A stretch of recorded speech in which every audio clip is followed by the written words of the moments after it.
Hallo allemaal vrienden op het Weverkanaal.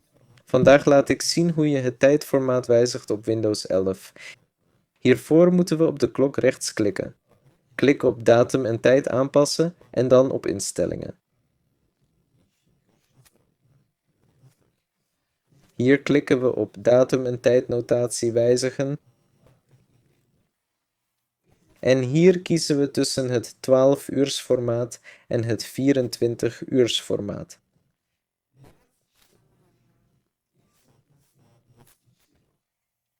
Maar dat voegt gewoon een 0 toe aan het begin.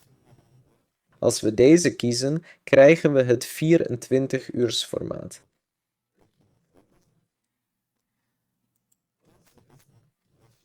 Als we deze nemen, krijgen we het 12-uursformaat. Zo simpel is het. Dat was het. Dit was Wever. Laat een like achter en abonneer je op het kanaal. Tot ziens allemaal.